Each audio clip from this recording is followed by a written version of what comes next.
Bonjour et bienvenue dans cette nouvelle vidéo.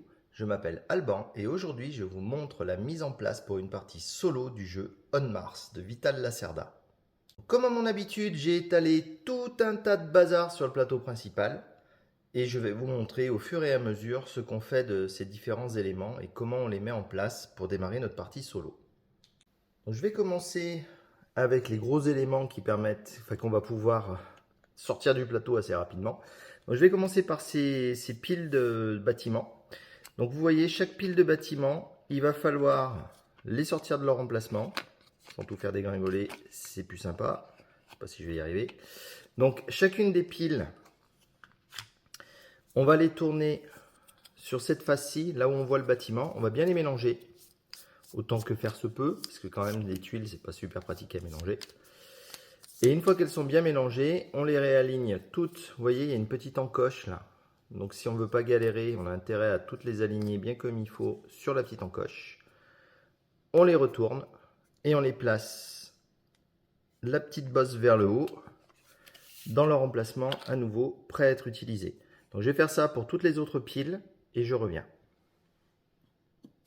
Je n'ai pas encore fini de les mélanger, j'ai encore deux piles à faire. Et je me suis dit, je vais peut-être vous expliquer pourquoi on fait ça, parce que vous voyez les bâtiments, ils ont tous le même aspect, il n'y a rien qui change sur eux.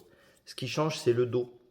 Le dos, certains ont des cristaux dessinés dessus. Et ceux qui ont des cristaux, quand on va les poser, on va rajouter des cristaux sur Mars qu'on va devoir aller, qu'on peut essayer d'aller chercher avec notre rover. Donc c'est pour ça on les mélange bien, pour que les tuiles arrivent totalement au hasard dans la pile et que certaines proposent de rajouter des cristaux et d'autres non. Donc là j'ai mélangé dans ce sens, je ne sais pas la première tuile du coup ce qu'elle va avoir. Donc vous voyez, la première tuile n'aura pas de cristal à déposer sur Mars. Donc ça y est, j'ai terminé. Évidemment, en voulant vous les montrer, j'ai failli tout envoyer promener. Donc voilà, toutes mes piles sont mélangées. Vous voyez les plantes, il y aura des cristaux quand on posera la première. Et la mine, de la même façon, il y aura des cristaux et les autres non. Donc une fois qu'on a préparé tout ça, on va pouvoir le placer sur le côté du plateau. Donc moi ce que je fais en général, voilà, j'ai tout fait tomber, bravo. Je les mets au-dessus du plateau. Comme ça, ça gêne pas trop, c'est accessible et visible par tout le monde. Donc évidemment, la pile des batteries, comme elle s'est effondrée, je vais pouvoir la remélanger, puisque je n'ai aucune idée de comment elles étaient. Et ça m'a mis des cristaux de partout. Donc je remélange rapidement les batteries, je les remets en place, et on continue par la suite. Donc cette fois-ci, c'est bon. Mes piles sont là-bas, et on est tranquille pour ça. Je vais attaquer ce plateau-ci. Alors, ce plateau-ci, rappelez-vous, quand je vous l'avais montré lors de l'ouverture de la boîte, ce sont les emplacements où on va mettre les spécialistes. Donc les spécialistes sont ici. Donc on va faire coïncider chaque spécialiste avec son emplacement sur le plateau. Donc la géologiste avec la géologie, l'hydrologiste avec ça, système engineer avec ça, le géochimiste avec ça. Donc ils ne sont pas enquiquinés à traduire les rôles, ils sont tous écrits en anglais, même sur la version française. Mais bon, c'est pas grave. Je suis désolé si vous avez entendu une voix supplémentaire, j'ai cet abruti d'assistant vocal qui s'est déclenché quand j'ai parlé de faire de l'anglais. Je sais pas pourquoi, donc bon, voilà. En tout cas, voilà, donc on les place comme ça. Ensuite, les cartes de mission. Je vous ai dit, moi pour le solo, je m'amuse à les mélanger. C'est tout simplement parce que le bot va prendre des missions au hasard. Donc du coup, autant que les cartes soient mélangées. Normalement, dans une partie en multijoueur, on ne les mélange pas puisque de toute façon, les joueurs choisissent leur mission. Donc on les prend face visible, on choisit la mission qui nous va bien et on fait rentrer en jeu cette mission-là. Mais pour l'instant, il n'y aura pas de mission de ce type-là en cours et on les pose ici. Voilà, et donc ce plateau, je vais essayer de rien faire dégringoler cette fois-ci. On le pose le long du plateau principal, sur un côté. J'ai pas laissé suffisamment de place, donc il rentre pas. C'est pas grave, je m'en occuperai plus tard. Voilà, donc lui, on le pose là-bas, il a terminé et on est bon. Ensuite, tant qu'à faire, s'occuper des plateaux, on va s'occuper de celui des bâtiments. Donc celui des bâtiments, il est encore plus simple à faire. Donc on prend toutes les piles bâtiment, enfin, toutes les cartes bâtiment. On les sépare bien sûr, les oranges d'un côté et les vertes de l'autre. On mélange tout ce petit monde. Hop. À peu près, de toute façon, ils sont toujours relativement en vrac. On mélange l'autre pile, bien sûr. Tout ça séparément. Et une fois que tout est bien mélangé, on pose les oranges dessous, les vertes dessus. Je me rends compte que je vous les montre à l'envers, comme un andouille. Donc on les met comme ça, on les place ici. Ça va s'effondrer vu que le plateau n'est pas droit. Est-ce que je peux le mettre droit? Non, je ne vais pas arriver à le mettre droit. Bon bref, on les met ici. Et on en pioche autant qu'il y a de place sur la première ligne. Donc, on va mettre ça. Ça va être tous les bâtiments qu'on va pouvoir améliorer sur Mars lors du début de la partie. Vous voyez, vous avez une aide de jeu là qui vous rappelle à la première évolution de la colonie, donc c'est le début de la partie, on met 6 cartes vertes. Quand la colonie va évoluer niveau 2, les cartes restantes, on va les supprimer et on va rajouter de nouveau 6 vertes. Et normalement, on va arriver sur 6 rouges. Et quand elle va arriver niveau 3, on va de nouveau retirer tout ce qu'il y a et on va mettre toutes les vertes, pardon. Et on va remplir les emplacements libres avec des cartes de niveau 3. Donc pareil, celui-ci, on essaye de ne pas le faire tomber et on le met sur le côté du plateau principal. Cette fois-ci, j'ai prévu suffisamment de place, donc c'est bon, il rentre. Vous ne le voyez plus, mais il est sur le côté là-bas. Vous le verrez pendant la partie quand je serai en main libre. Oh, non, pas en main libre justement, en caméra mouvante. Donc puisque ça m'a dégagé l'emplacement des améliorations, donc l'emplacement des améliorations est ici. Je vais en profiter du coup pour placer les dites améliorations. Donc ce que vous faites, vous les mélangez de nouveau, autant que possible. Et on va les prendre au hasard et on va remplir tous ces emplacements là qui sont barrés d'une croix. Donc ça va être toutes les améliorations disponibles pour la partie. Enfin, ça va déterminer le coût de chacune des améliorations. Alors un truc très important à savoir, c'est que c'est pas parce que l'amélioration coûte plus cher qu'elle est plus intéressante. Comme elles sont placées au hasard, plus on va monter dans les lignes et plus ça va nous coûter cher. Donc vous voyez, ici, il y a un petit symbole, je ne suis pas sûr qu'on le voie très bien, mais vous le verrez mieux quand on jouera, qui indique qu'on n'a rien à payer pour prendre une de ces deux-là. Ici, il y a un symbole qui indique qu'on doit payer une batterie pour prendre une de ces trois-là. Et ici, il faudra payer une batterie et une autre ressource, peu importe laquelle, pour prendre une de ces trois-là. Donc du coup, c'est de plus en plus cher pour monter dans les améliorations. Mais ça ne veut pas dire que celle-ci est mieux que celle-là. Ça dépend de notre stratégie et du coup, il faut essayer de s'adapter en fonction des améliorations qu'on veut essayer d'obtenir. Du coup, tant qu'à placer des petites tuiles, je vais m'attaquer à celle-ci. Donc pareil, on les mélange autant qu'on peut et on essaye d'en faire 2 piles de celle-ci. Je ne sais pas si je vais y arriver. Enfin non, normalement c'est une seule pile. Moi je le fais en 2 piles parce que sinon, vu comme je suis maladroit, tout s'écroule. Et on va les placer par là-haut, au-dessus du plateau. Donc je vais faire une première pile. Hop. Et ma deuxième pile. Et de ces 2 piles, on va en piocher une tuile. Oh, j'ai presque réussi à faire la même hauteur, vous ne le voyez pas, mais je suis très fier de moi. On va en piocher une de chaque pile et on va les placer ici, sur ces zones-ci. Donc ça, ce sont des tuiles qu'on va récupérer lorsqu'on va passer de l'orbite, donc là c'est la zone d'orbite pour la navette, à la descente sur Mars. Et on va prendre une de ces tuiles et on va la déposer quelque part sur Mars. Et on va pouvoir les récupérer ensuite avec notre rover. Ça permettra d'avoir des bonus. Ensuite, on a ce petit paquet de cartes qui est tout triste. Donc ça, rappelez-vous, j'en ai parlé pendant la mise en place. Ce sont les objectifs personnels. Donc, on les mélange et on en distribue 3 aux joueurs. Et le reste, on peut le ranger. 1, 2, 3. Ce sera mes objectifs personnels. Seront mes objectifs personnels. Et donc voilà, je vais avoir ça comme objectif personnel. Donc je les détaillerai lors du début de la partie. Pour l'instant, je les place du côté de ma partie joueur. Donc, bien sûr, vous ne le voyez pas parce que j'ai pas une table assez grande ou une caméra assez puissante. Ils sont là, on les verra tout à l'heure, lors de la prochaine vidéo probablement, quand je démarrerai la partie. Du coup, ça m'a libéré une nouvelle zone qui est l'entrepôt. Donc pour l'entrepôt, c'est les ressources qui vont être disponibles à la récupération. Donc on va remplir tout ça, sauf la première ligne. La première ligne est uniquement pour les parties à 3 ou 4 joueurs. Donc là, je vais remplir tout ça. Je finis de remplir hors caméra et je reviens. Donc voilà, j'ai mis toutes les ressources cartonnées ici. Et ensuite, vous voyez, il reste encore des ressources. Là, ce sont les cristaux. Donc les cristaux, je les laisse dans ce sac parce que sinon, on en met partout. C'est galère. Donc on met un cristal sur chacun des emplacements.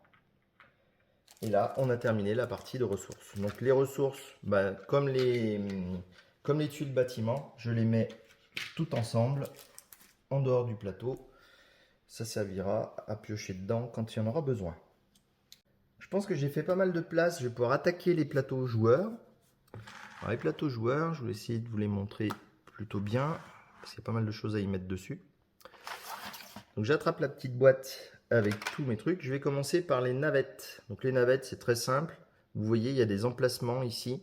Ça correspond à chacune des navettes. Donc on prend une navette par emplacement et on remplit tout ça. Je le fais hors caméra, bien entendu. Donc le joueur violet sera mon adversaire. J'ai sorti son plateau. Je ferai la même chose hors caméra. On remplit aussi ses navettes. Vous verrez, pendant la partie, il va aussi poser des navettes. C'est quelque chose que j'oublie systématiquement, donc j'espère que je vais faire énormément d'efforts pendant la partie, ne pas l'oublier. Et vous n'hésiterez pas à me dire en commentaire que je suis un gros boulet et que j'oublie la moitié des choses. C'est une habitude courante, même quand je ne suis pas filmé, j'oublie régulièrement de faire cette partie-là. En tout cas, on continue. Donc là, je vais pouvoir placer les abris. Donc les abris se placent ici. Donc vous voyez, ils recouvrent des emplacements dans lesquels on aurait pu mettre des colons.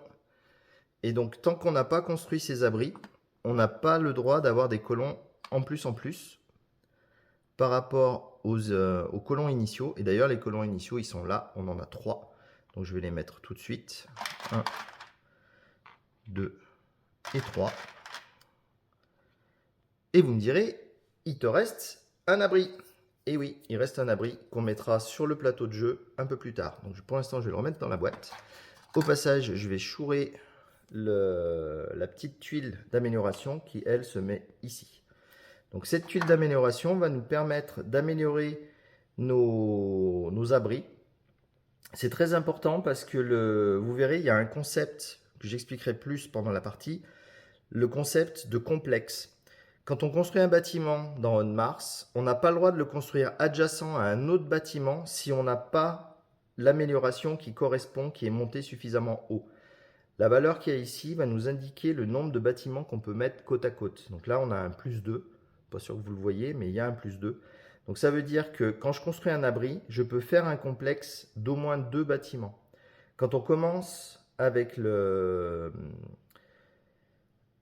autres bâtiments, comme on n'a pas d'amélioration, on ne peut pas avoir de complexe. Donc il n'y a forcément qu'un seul bâtiment. Et là, je ne suis pas sûr que je ne vous dise pas une bêtise. Peut-être qu'on peut faire des complexes de 3 déjà, puisque c'est +2. Je vérifierai quand même avant de valider toutes ces déclarations. Ensuite, on va placer des petits cubes comme ça dans ces emplacements-ci. Ça va être des emplacements qui vont nous permettre de marquer des points quand on aura réussi à placer des usines sur chacun de ces emplacements. Enfin, quand on aura réussi à faire grimper, non pas des usines, pardon.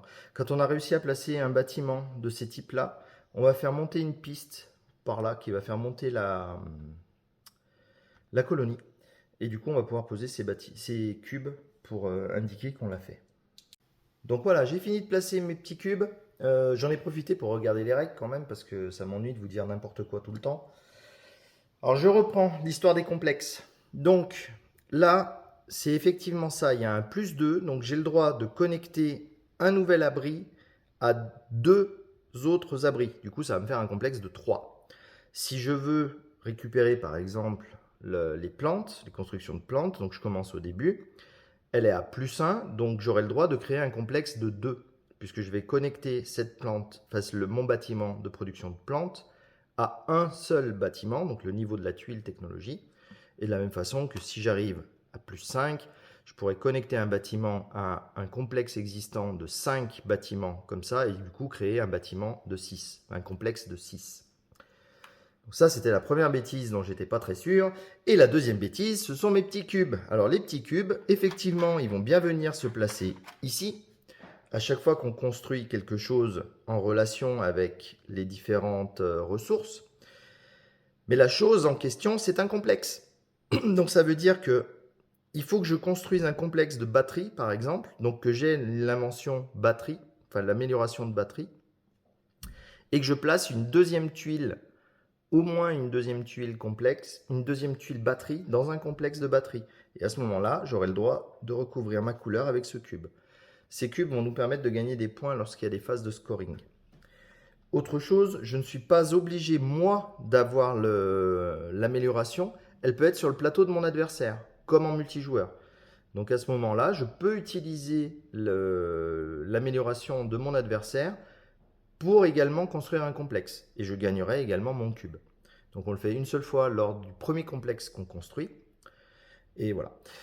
Je pense que c'est super pas clair pour ceux qui ne savent pas jouer à On Mars ou qui n'ont jamais vu une partie.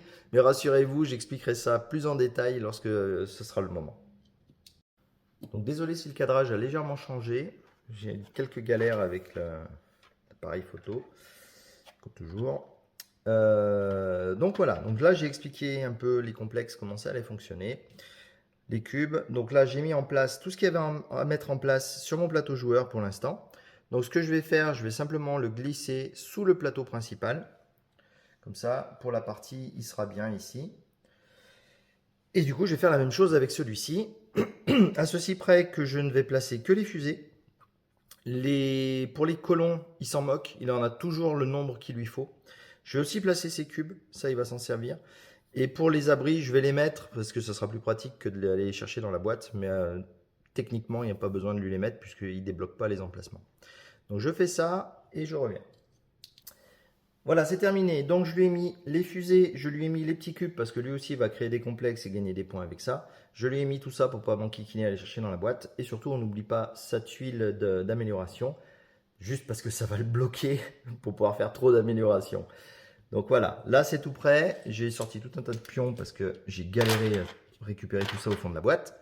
Je le mets de nouveau sur en dessous du plateau. Je vais essayer de l'éloigner un petit peu parce que je vais avoir pas mal de choses à poser partout, tout autour de mon plateau quand la partie démarrera.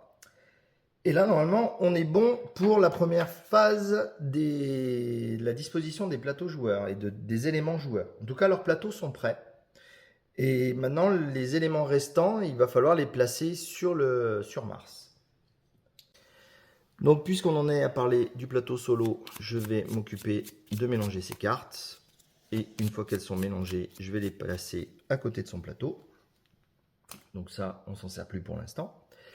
Ensuite, je vais placer les premières constructions de Mars. Donc rappelez-vous, il y a des tuiles qui sont avec un dos quadricolore et celle-ci qui est unie. Donc celle qui est unie, c'est la mine qu'on place au milieu. Celle-ci, on va les mélanger autant qu'on peut. Il n'y a que 4 tuiles, c'est difficile. Et ensuite, on va les placer chacune sur ces emplacements-là qui sont mis en évidence avec un cadre vert. Donc, ce sont les premières installations. Et enfin, on va placer les abris de départ de chacun des joueurs. Je ne sais pas si ça sera visible, probablement pas, mais là, on a 4 points. Donc, c'est les abris pour les 4 joueurs quand on joue à 4. Là, on a 3 points et 3 points et 2 points. Donc, ce sont les emplacements quand on joue à 3.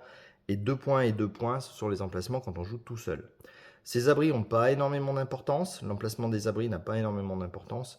Donc, moi, je vais prendre celui-ci, histoire d'être pas trop loin de ma zone de jeu.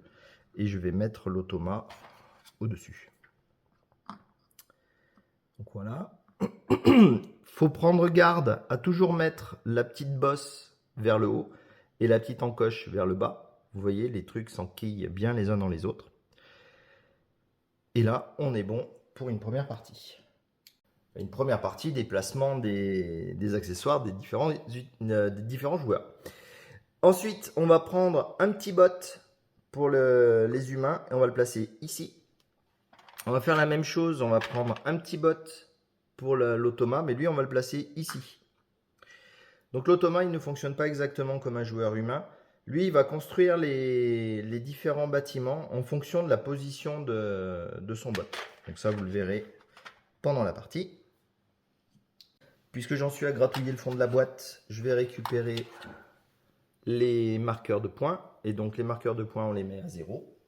Parce qu'on ne perd pas de points dans On Mars. Donc on n'a pas besoin de commencer à plus 15 par exemple.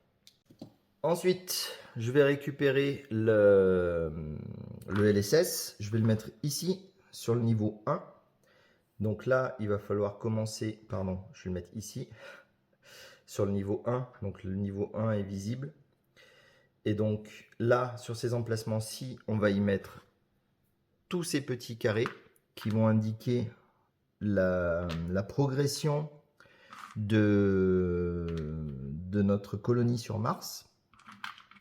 Et donc là, en fait, ça représente le fait qu'on a un bâtiment de batterie, un bâtiment d'eau, un bâtiment de plantes et un bâtiment d'oxygène. Et chaque fois qu'on va rajouter un nouveau bâtiment, on va pouvoir faire augmenter ça. Et quand les 4 seront au même niveau que le LSS, on va le faire augmenter aussi. Et au fur et à mesure, ça va nous débloquer de nouvelles actions, de nouveaux déclenchements de comptage de points, etc., etc. Et ça peut éventuellement déclencher la fin de partie si on arrive au niveau 5. Ça m'est jamais arrivé, mais sait-on jamais.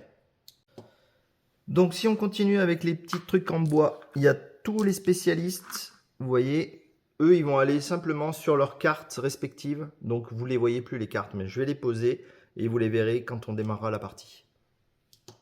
Ensuite, les cubes, enfin tous ces trucs-là, tout ça, ça a tout attrait avec les objectifs. Donc pour l'instant, je ne vais pas les placer.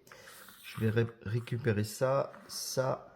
La navette, je ne peux pas encore la placer parce qu'en solo, elle se met du côté où l'automa va se mettre. Donc pour l'instant, je vais la mettre là au milieu et je vais m'attaquer à cette tuile-ci. Donc celle du LSS, des bonus. Cache-toi, il faut le faire au hasard. Alors, je vais essayer de les remélanger maintenant que j'en ai vu une.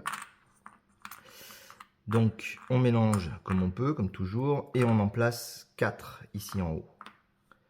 Voilà, je suis tombé sur celle que j'avais retournée, je pensais l'éviter, tant pis. Voilà, donc ça ce seront des bonus qu'on va pouvoir obtenir quand on va faire monter les jetons. Et donc ceux-là, ils retournent dans la boîte, on n'en a plus besoin. Ensuite, on va tirer nos cartes d'objectif principal. Donc rappelez-vous, il y en a... Je croyais qu'il y en avait 4. Non, il n'y en a pas 4, il y en a plus, il y en a 5. Ou alors je les ai mélangés. Non, non, il y en a 5. Donc il y a 5 cartes possibles d'objectifs longs. Donc on va les mélanger. Donc quand on fait une première partie, il est conseillé de prendre certains objectifs. Je ne sais plus lesquels, parce que ça fait longtemps que je n'ai pas fait de première partie. Donc là, notre objectif long, ça va être celui-ci. Donc on va le placer ici. Ça va être l'objectif C. Et je vais tirer 2 cartes d'objectif court. Hop, donc celle-ci et celle-ci. Les autres cartes, on les remet dans la boîte. Et du coup, les gros marqueurs vont nous permettre de visualiser plus facilement sur le plateau quelles sont les actions à réaliser pour accomplir ces différents objectifs.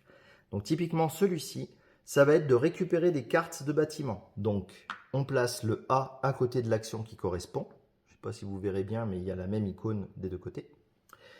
Le B, c'est de récupérer des tuiles d'amélioration. Donc pareil, hop, on le place ici à côté. Comme ça, quand on viendra faire cette action-ci, on pensera bien à déplacer ça. Et le C, c'est de récupérer des cartes mission. Donc si vous vous rappelez, le dos des cartes mission était comme ça. Du coup, je vais placer le C au-dessus des cartes mission pour ne pas oublier qu'il faut s'occuper de ça aussi. Ensuite, les petits cubes, on va les placer là où c'est indiqué, donc 10, puisqu'on joue à 2 joueurs, donc c'est 2 points. Quand on est en solo, on a 2 joueurs. À 3, on aurait mis à 10 et à 4, on aurait mis à 13. Donc c'est le nombre de fois où il va falloir réaliser cet objectif-là pour l'accomplir. Donc là, c'est 7, puisque de toute façon, des tuiles, vous verrez, on ne les renouvelle pas, alors qu'à 3 ou 4, on les renouvelle. Et pour celui-ci, c'est seulement 2. Mais vous allez voir, c'est super dur et super long à faire.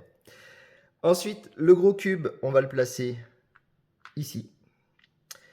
Et il va nous permettre d'avancer au fur et à mesure et de savoir où est-ce qu'on en est de la partie. Donc je pense que je commence à toucher du bout du doigt la fin de la mise en place. Donc je vais m'occuper de ces pions-ci. Donc ce sont tous les mêmes. Donc il n'y a pas de question à se poser. Vous voyez qu'ils ont des lettres et des couleurs différentes. Donc A, B, C, D. En fait, on va les placer à chaque coin du plateau.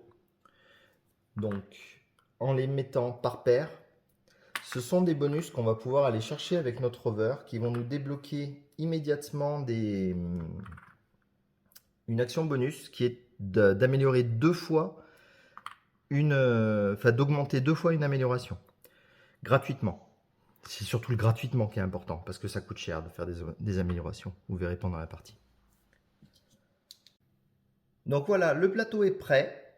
Je peux sortir les pions premier joueur, non, comme j'ai fait dans la mise en place, c'est pas les pions premiers joueurs, ce sont les pions joueurs.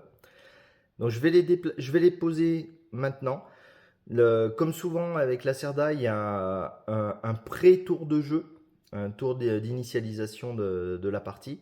Donc je vais le faire tout de suite lors de la mise en place, comme ça sera fait et la partie sera prête à démarrer dans la prochaine vidéo. Donc pour faire ça, je vais utiliser justement les tuiles de débutant qui nous donnent un indice sur l'emplacement qu'on va prendre et je vais faire ça pour l'automa. Donc rappelez-vous, ce sont ces tuiles-ci. Donc je vais les mettre face cachée, c'est bon, elles sont toutes dans le bon sens. Je vais les mélanger un petit peu, je vais en tirer une et on va voir où est-ce que l'automa commence. Hop, donc il va commencer en 3e position. Donc, je prends son pion joueur que je ne sais plus où je l'ai fourré. Là, très bien. Et je le mets en 3e position. Donc, vous voyez, quand j'ai placé son pion joueur, il y a un bonus, une action qui est marquée dessous. Donc, je viens de vérifier dans la règle. Ça m'étonne un peu, mais j'ai pas vu mention de récupération du bonus pour lui. Donc, je ne vais pas lui donner, du coup. N'hésitez pas à me dire en commentaire si vous pensez qu'il faut faire différemment. Du coup, la navette va commencer de son côté. Donc, au prochain tour, elle descendra les gens sur Mars. Et maintenant, à mon tour, je vais pouvoir choisir un emplacement. Donc, ça va être l'ordre du tour. Donc là, il va jouer à cette position-là. Donc, si je me mets ici ou ici, donc en 1 ou en 2, je jouerai avant lui. Et tous les autres emplacements, je jouerai après lui. Donc, réfléchissons où est-ce qu'on veut se mettre pour commencer la partie. Eh ben, j'ai bien fait de réfléchir parce que je me suis rendu compte que j'ai fait une bêtise. J'espère que je vais arriver à vous le montrer. Hop. Vous voyez mon plateau joueur, je n'ai rien mis ici. Alors qu'on commence avec une ressource de chaque, normalement. Donc il va falloir que je remplisse mes ressources. Je m'en suis rendu compte parce que je me suis dit, si je me mets ici, ça va être pas mal. Je vais pouvoir récupérer un colon. Mais il faut dépenser une ressource d'eau ou une ressource de plante pour pouvoir se mettre ici. Bien sûr, j'arrive à déquiller des trucs. Donc du coup, quand il n'y a pas de ressources, on se dit non, je ne peux pas la faire, mais en fait si, parce qu'on commence la partie avec une ressource de chaque. Donc je vais vite les rajouter et je vais repartir dans ma réflexion. Voilà, maintenant j'ai des ressources, ça va être quand même vachement plus pratique, et pour jouer et pour commencer la partie. Donc vous voyez, j'ai rajouté un pion de chaque sur chacun des emplacements. On est limité, je ne peux en avoir que 2 pour l'instant. Cette limite correspond au nombre d'abris qu'on a placé plus 1. Donc pour l'instant, j'ai un abri qui est placé ici. Donc j'ai droit à 2. Donc je repose mon plateau avant de faire une bêtise. Tant qu'à faire, je me rends compte que j'ai oublié de prendre un cristal aussi, parce qu'une ressource, c'est une ressource de chaque, donc cristaux compris. Donc je récupérerai mon cristal, mais je ne vais pas faire traîner la vidéo plus longtemps, ni le suspense. Je vais me mettre ici, tant pis. Je ne sais pas si c'est une bonne idée ou pas. Du coup, je vais dépenser une goutte d'eau pour voir. Et je vais récupérer un 4e colon que je vais pouvoir rajouter dans mon emplacement. Donc, hop, je vous remontre mon plateau joueur. Donc, j'ai pu mettre un 4e colon parce que j'avais la place de le faire. Sinon, j'aurais pas pu le récupérer. Et j'utilise une ressource ici. Je vais me rajouter un cristal et je devrais être prêt à démarrer pour le premier tour de jeu.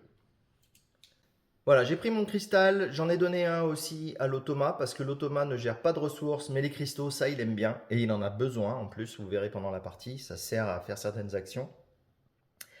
Donc là, je pense n'avoir rien oublié. Encore une fois, si vous voyez des trucs louches, n'hésitez pas à me le dire en commentaire. J'essaierai de corriger avec les sous-titres en Klingon. J'espère que cette mise en place vous a vachement amusé et que vous avez hâte de voir la partie. En tout cas, ça, c'est un jeu qui est vraiment génial.